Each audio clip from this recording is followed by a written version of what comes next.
Salut tout le monde, bienvenue à Finances fondamentales, le podcast d'éducation financière dans lequel je te synthétise des livres sur les finances personnelles et l'investissement boursier en 5 points clés et où je réponds aussi aux questions des personnes auditrices à l'aide de cas concrets et transparents. Si tu souhaites prendre en main ta santé financière, t'es à la bonne place. C'est parti, bon podcast! Salut tout le monde, bienvenue au 139e épisode de Finances fondamentales. Bien content d'être avec vous ce matin pour faire la synthèse du livre de Frédéric Vetezi, écrit en 2024 pour la 3e édition, qui s'intitule Retirement Income for Life. Donc en introduction, avec 1100 Canadiens qui atteignent l'âge officiel de la retraite de 65 ans chaque jour, il y a un changement majeur qui est en train de se produire dans le monde de l'investissement. Donc le passage de l'accumulation de richesses se déplace rapidement vers l'opposé, soit le décaissement. Donc, ce livre est, semble-t-il, destiné à devenir la Bible de tout nouveau retraité ou futur retraité qui est confronté à la conversion de leur REER et d'autres économies en un revenu fiable pour la retraite. Premier élément de synthèse, pourquoi lire ce livre-là? Donc, la plupart des livres sur les finances qui traitent d'accumulation, en fait, la plupart des livres sur l'argent traitent d'accumulation de richesses. Ce livre-là parle plutôt de comment décaisser son argent à la retraite, ce qui est une connaissance essentielle pour ceux ou celles qui prévoient commencer à décaisser leur compte d'investissement pour financer leur mode de vie à la retraite ou à un autre moment. Mais bref, ce livre-là, au lieu de parler d'accumulation, parle de décaissement et on va tous un jour arriver au moment où on va devoir décaisser un peu notre argent. Donc, les stratégies de décaissement sont le pain quotidien des planifs financiers, mais il y a un mystère pour la plupart des investisseurs autonomes comme vous et moi, là, pour ceux qui veulent comprendre ça par eux-mêmes. Le livre Retirement Income for Life démystifie vraiment le processus puis fournit un cadre qui est clair pour minimiser les risques et maximiser le revenu durable. Je trouve que le livre innove en se concentrant sur 5 sujets qui sont critiques auxquels les conseillers financiers traditionnels accordent souvent peu d'importance.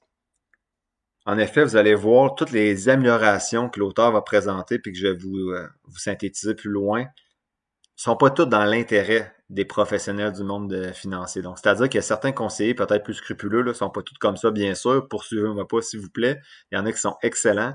Mais il y en a peut-être certains qui sont plus préoccupés par leur retraite que par la vôtre. Donc, par exemple, ceux qui sont contre le fait d'utiliser des FNB à peu de frais, qui sont contre le fait de sortir votre REER plus vite pour acheter une rente viagère parce qu'ils vont faire 2% de fois au lieu de faire 2% à chaque année sur votre argent. Donc, vous allez voir, là, c'est important de lire ce livre-là pour connaître ces éléments-là. Pas pour le faire tout seul, mais au moins pour comprendre, encore une fois, les discussions, poser les bonnes questions à votre professionnel. Dans le livre, l'auteur dit, je vous cite, il dit qu'il a retenu ses coups avec les conseillers. Les universitaires qui font des recherches les ont critiqués assez sévèrement déjà. Donc, c'est pourquoi ce livre-là peut être intéressant, parce qu'on ne connaît pas vraiment la phase de décaissement et l'auteur, qui est un actuaire, nous explique sans avoir rien à vendre. Là. Donc, il écrit juste le livre. Bien sûr, il veut nous vendre le livre. Mais outre ça, outre nous donner l'information, c'est pas quelqu'un qui a des avantages, là, des incentives là, pour nous amener dans un chemin ou dans l'autre. Deuxième élément de synthèse, c'est l'échec de la méthode traditionnelle. Donc, dans la première partie du livre, l'auteur nous présente un couple assez typique, là, les Thompson qui appellent, qui sont sur le point de prendre leur retraite. Malheureusement, l'auteur dit que suivre les règles à la lettre mettrait les Thompson en danger de manquer d'argent.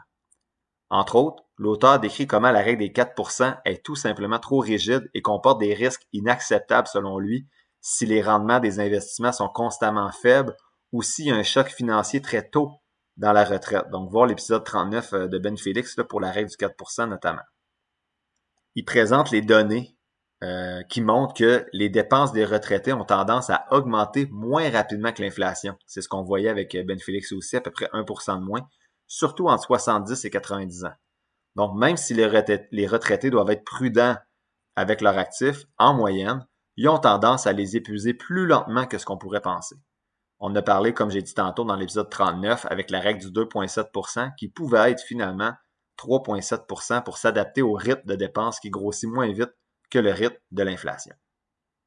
Troisième élément de synthèse, une approche prudente. Donc, tout au long du livre, l'auteur adopte une approche prudente qui met en garde contre des investissements comme les seconds prêts hypothécaires et l'immobilier, à moins que vous ayez l'expertise dans ce domaine pour bien faire en immobilier.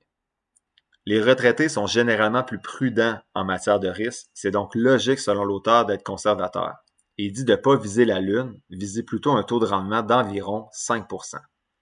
mais le risque de longévité, soit le risque de manquer d'argent, est le plus grand risque de tous selon l'auteur. Dans le chapitre 7, il conclut « Votre meilleure chance d'obtenir un rendement annuel de 5% est d'investir dans des fonds d'action aussi risqués qu'ils soient. » Ça revient encore une fois à l'épisode 39, là. On dirait que c'est le seul épisode que j'ai fait à date dans cet épisode-là, mais bref, dans l'épisode 39, Ben Félix disait que le portefeuille idéal, c'est un portefeuille 60-40 avec 60% d'actions internationales et 40% d'actions canadiennes, par exemple, dans notre cas, d'obligations canadiennes. Il ne faut pas se débarrasser des actions à la retraite. C'est plus risqué de le faire, d'être juste en obligation, par exemple, ou juste très sécuritaire parce qu'on va perdre du rendement, puis là, l'inflation va nous rattraper. Donc, le vrai risque, c'est pas d'avoir une partie de son portefeuille en actions à la retraite, c'est de ne pas en avoir. Pour le reste du livre, l'auteur suppose que les Thompson, qui est la famille fictive là, du point précédent avec la règle du 4%, il prédit que les Thompson vont utiliser des fonds pour accomplir une répartition d'actifs de 60-40, comme je le rappelais quelques secondes avant. C'est raisonnable parce que ça va leur permettre de trouver un bon équilibre entre l'atténuation de la volatilité avec leurs 40% d'obligations et la capture des rendements supérieurs des actions avec le 60% actions. Donc, à ce stade-ci du livre, la table était mise pour les Thompson, puis l'auteur les guidait à travers une série d'améliorations qui vont leur fournir un revenu de retraite qui est sûr pour la vie. Et c'est le prochain élément de synthèse, les 5 améliorations à faire pour votre décaissement à la retraite. Première amélioration, réduire les frais d'investissement. Donc, pour l'auteur, cette amélioration-là, c'est une évidence et il ne tourne pas vraiment autour du pot. Voici ce qu'il dit. Les fonds gérés activement sont plus chers que les fonds gérés passivement comme les FNB, mais sans preuve qu'ils ajoutent de la valeur lorsque vous prenez en compte les frais. Donc, ça rejoint pas mal mon discours depuis le début du podcast et cette logique-là est la même à la retraite. On prend des FNB qui ont des frais de gestion très faibles et on s'en va pas vers des petits produits fancy de fonds communs que votre professeur va dire « Ah, il a battu les indices dans les 3 dernières années. Peut-être, qu'est-ce qu'il va faire dans les 10-15 prochaines? » Donc, dans le livre, l'auteur fait investir passivement les Thompson plutôt que de manière active. Donc, ce qu'il fait, c'est avec un robot conseiller, il leur fait baisser leurs frais annuels de 1,8% à 0,6% par année. Mais lui-même admet qu'on pourrait facilement réduire les frais à 0,15% environ ou même moins en utilisant simplement un FNB tout en un ou 2 FNB dans son portefeuille.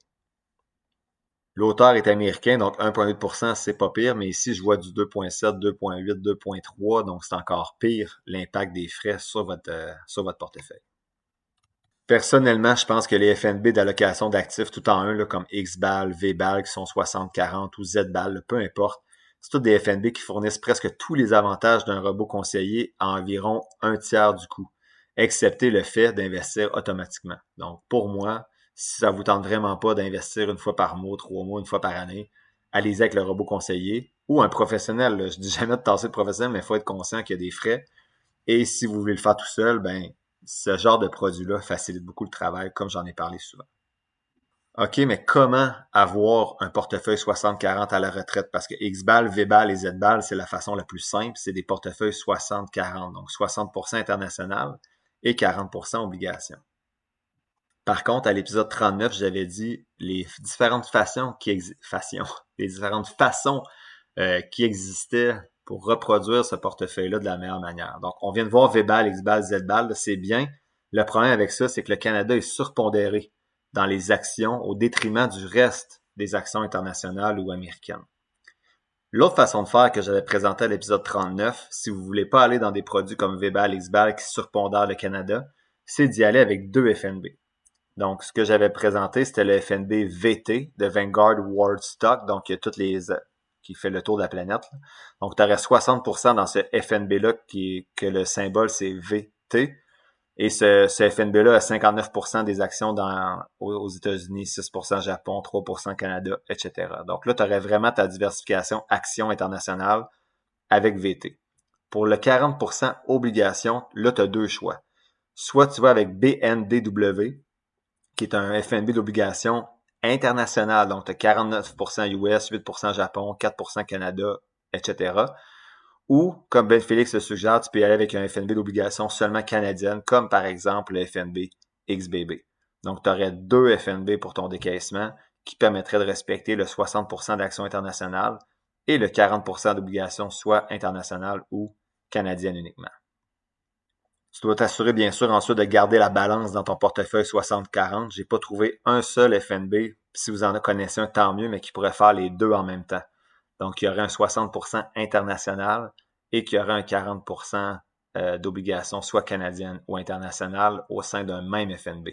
Donc, si vous en trouvez un, je suis preneur pour le partager sur le podcast.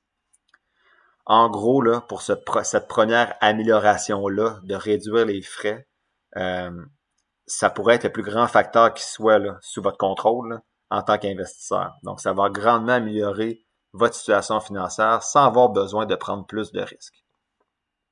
La deuxième amélioration suggérée par l'auteur, c'est reporter les rentes gouvernementales. Donc, la sécurité du revenu importe tout autant, sinon plus, que le niveau de revenu à la retraite. Est-ce qu'il existe un moyen d'obtenir les deux, la sécurité et le niveau de revenu? Pour ceux qui ont des actifs dans des comptes comme les REER, reporter les rentes gouvernementales comme la pension de vieillesse ou le RRQ, ça peut vraiment changer la donne. Pas seulement parce que les paiements vont être plus élevés au moment de les prendre, mais aussi parce que ces paiements-là sont garantis à vie et sont entièrement indexés sur l'inflation. L'auteur donne un bon résumé là, de la façon dont ces paiements sont calculés avec des informations beaucoup plus détaillées dans une annexe. Puis il va illustrer aussi clairement dans le livre comment ça bénéficie aux Thompson, là, notre famille fictive, de deux manières différentes. Je vous lis.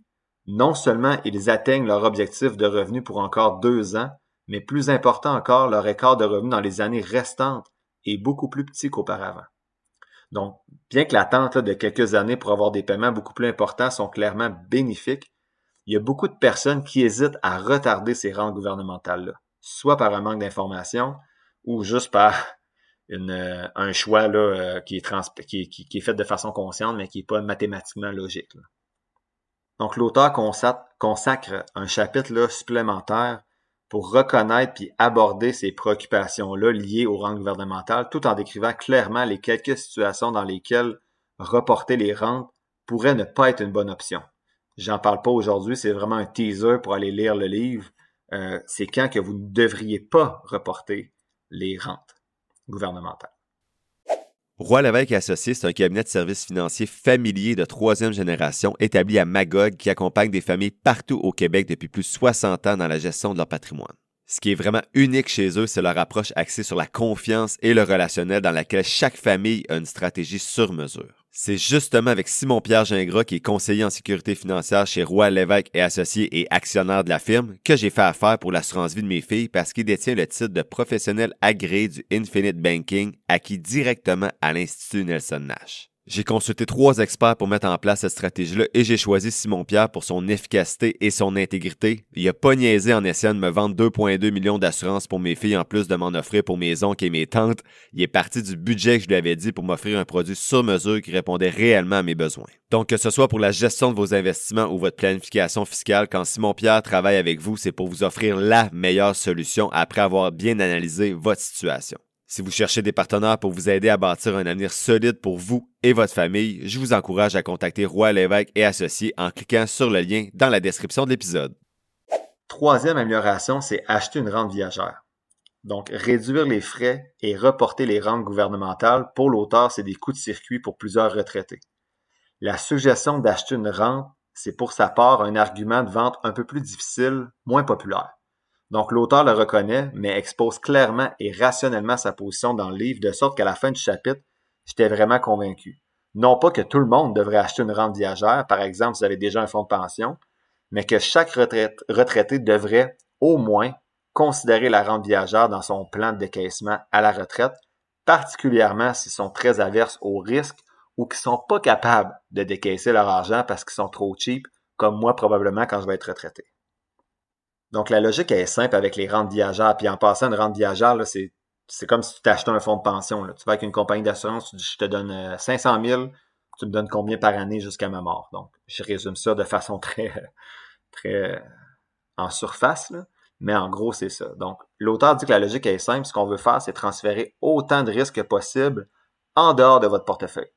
Donc, reporter les rentes gouvernementales le plus tard possible, ça va transférer le risque de longévité vers le gouvernement. Donc, au lieu que vous assumiez, si vous vivez vieux, vous n'avez pas assez d'argent, là, vous dites au gouvernement, gars, je vais prendre ton argent plus tard, mais tu vas m'en donner plus longtemps. Donc, le risque de longévité est un peu partagé avec le gouvernement. Acheter une rente viagère, à votre nom, ben ça va transférer encore plus de risques de longévité à une compagnie d'assurance. Donc, vous serez presque plus tout, c'est presque plus vous qui va assumer le risque de longévité, ça va être le gouvernement et la compagnie d'assurance. Donc, je vais vous faire un exemple avec Sun Life pour quelqu'un qui prend une retraite, on va dire un homme à 65 ans, que son argent est dans un compte non enregistré, là, déjà imposé là, pour simplifier mes calculs ce matin.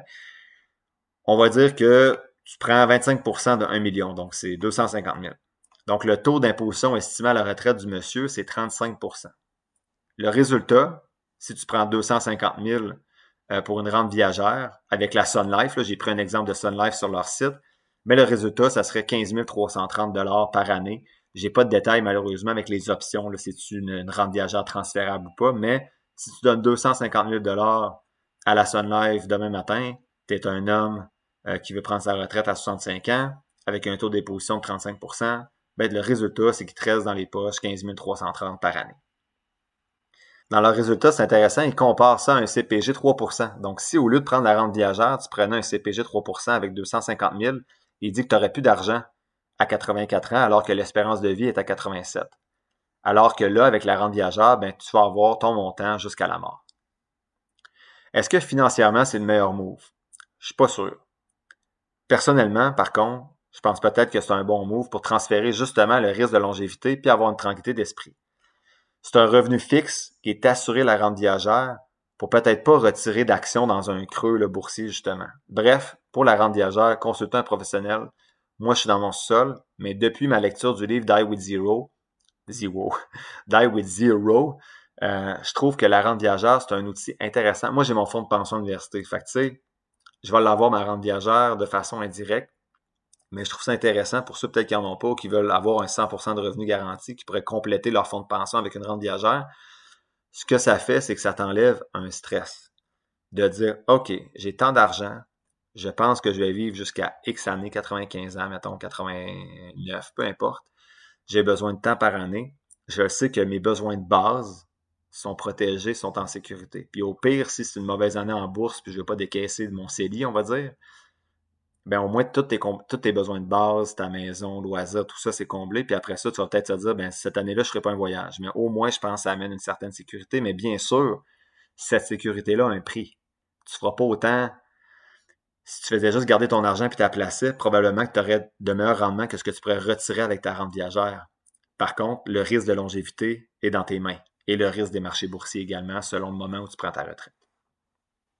Ce que je trouve le fun avec ce livre-là, c'est que l'auteur donne vraiment des exemples concrets. Donc là, après avoir parlé de la rente viagère, lui, il dit qu'il recommande aux gens d'utiliser environ 20 à 30% de ses actifs à l'abri de l'impôt pour l'achat d'une rente. Donc, exemple, tu as 1 million dans ton CELI, tu devrais prendre à peu près entre 200 et 300 000 pour t'acheter une rente conjoint survivant ou conjointe survivante si vous êtes marié à la retraite.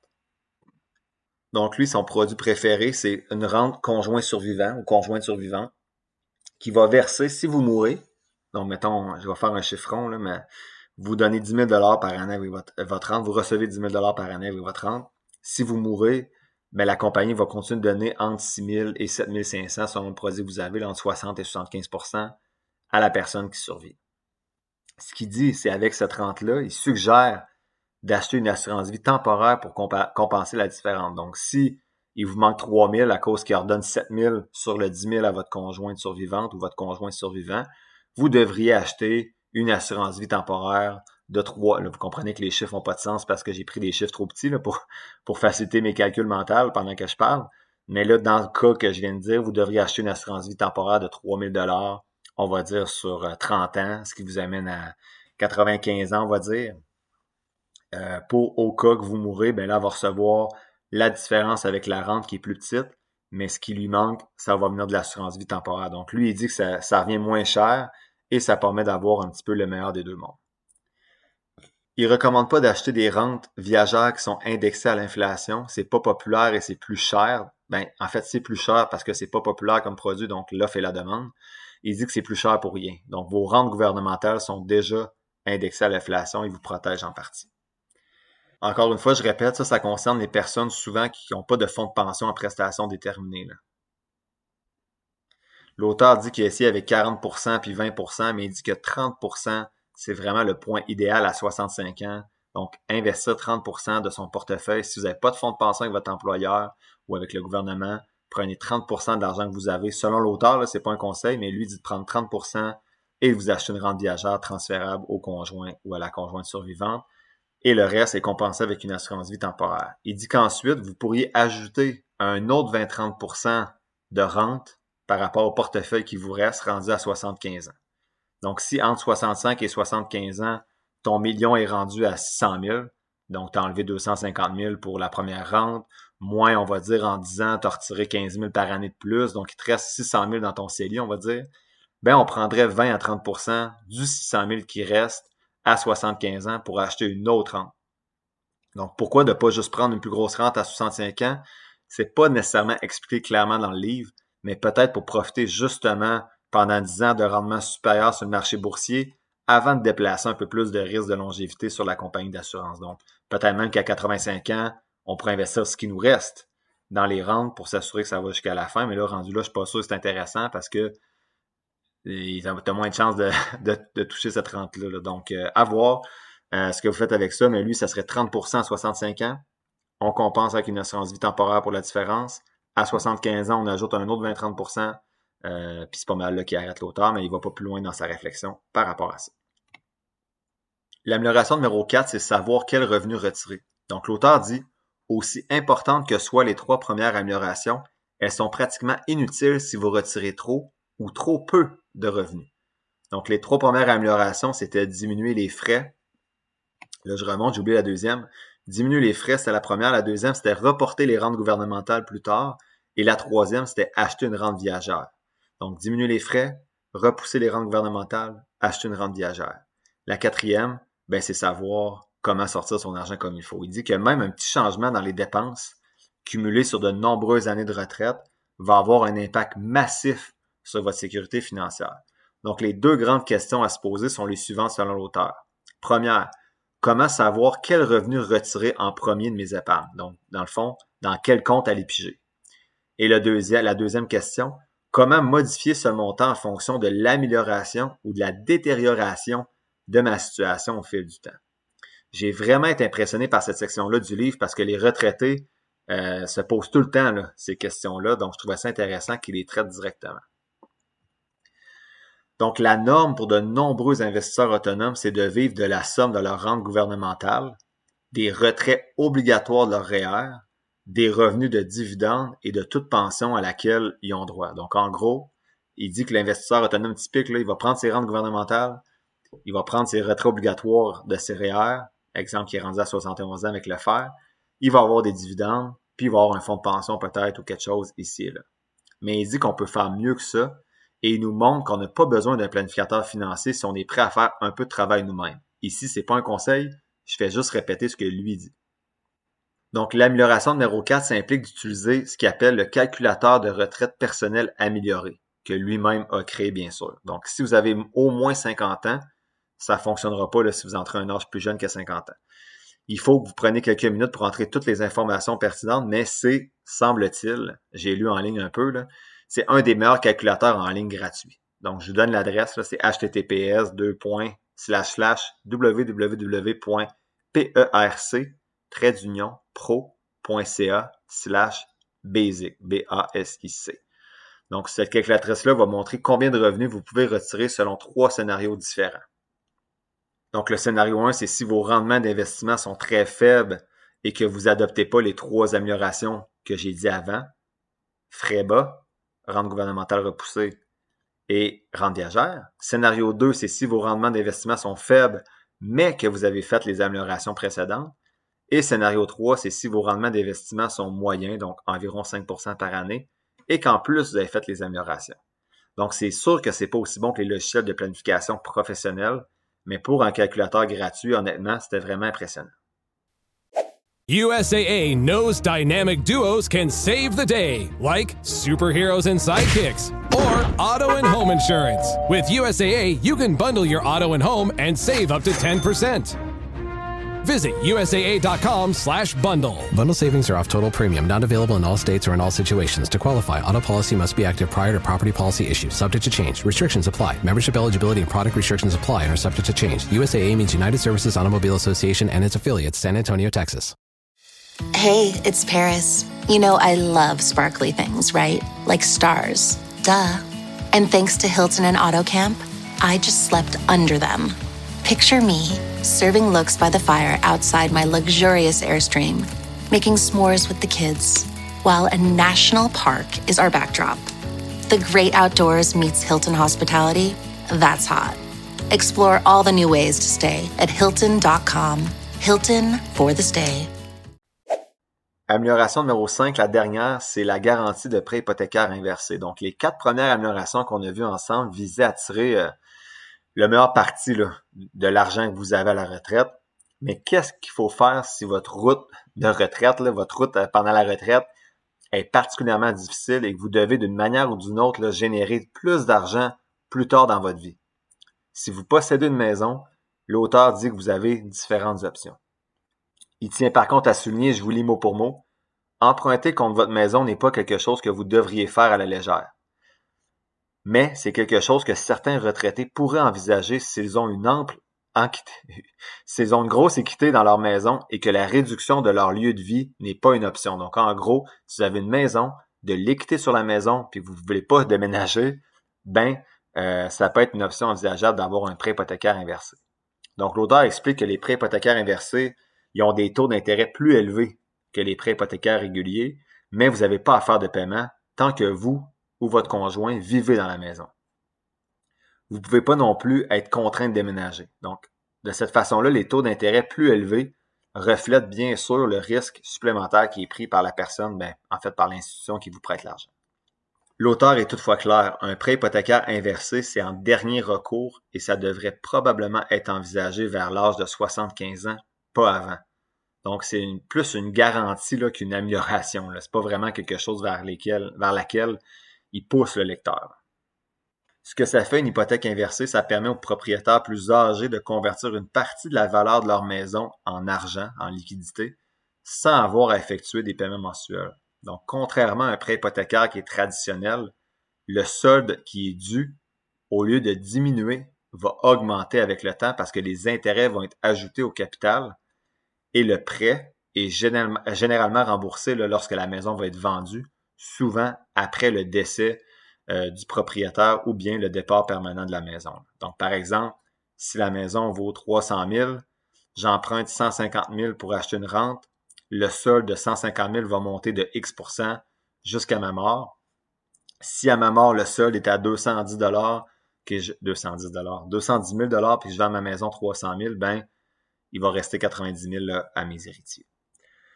Donc, en résumé, les 5 améliorations suggérées par l'auteur, je commence à être fatigué ce matin, réduire les frais en utilisant notamment des FNB, reporter les rentes gouvernementales le plus tard possible, acheter une rente viagère avec 20 à 30% de ses placements si on n'a pas de fonds de pension, vérifier l'ordre idéal pour décaisser ses comptes, notamment, je vous réfère à l'épisode 38 avec Jean-Sébastien Pilote aussi, et enfin, utiliser une hypothèque inversée, mais vraiment en dernier recours et pas avant 75 ans.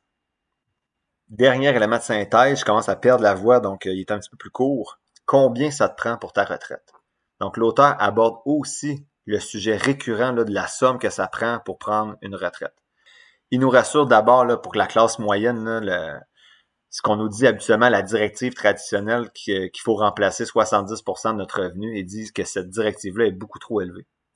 Il dit plutôt que 50 à 60% de votre revenu lorsque vous êtes actif devrait suffire si vous atteignez la retraite avec le remboursement de votre prêt hypothécaire. Donc, si votre prêt hypothécaire est déjà payé et que toutes vos dettes de consommation sont remboursées. Il dit qu'après tout, si les enfants sont autonomes et que les dépenses liées à l'emploi disparaissent, vous avez besoin de moins de revenus et donc vous payez moins d'impôts sur votre revenu, sans oublier que vous n'avez plus besoin d'épargner pour la retraite elle-même. Donc, tout ce qui était l'argent qui est à la retraite, paiement de maison, paiement pour les enfants, le linge pour le travail, le déplacement pour le travail, une voiture, peut-être même pour le travail, tout ça, ça disparaît.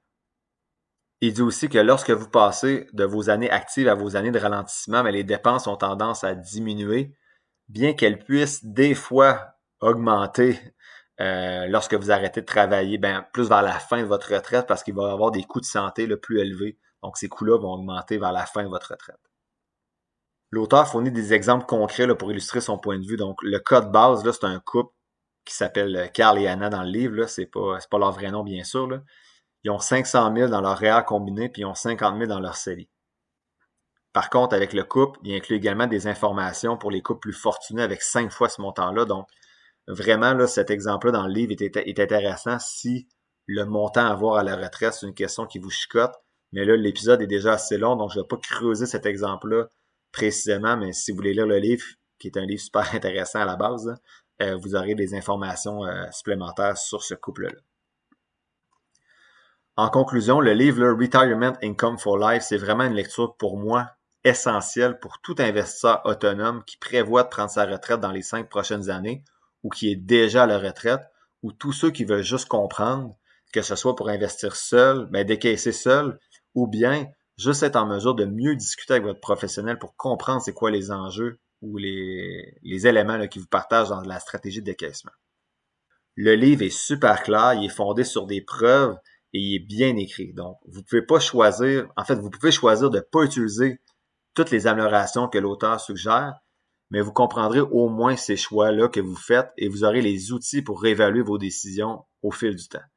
Je nuance quand même. Je pense que les 2 moments cruciaux pour utiliser l'aide d'un professionnel, c'est 1, quand tu crées ton plan d'investissement au début de ta carrière, et 2, pour créer ton plan de décaissement.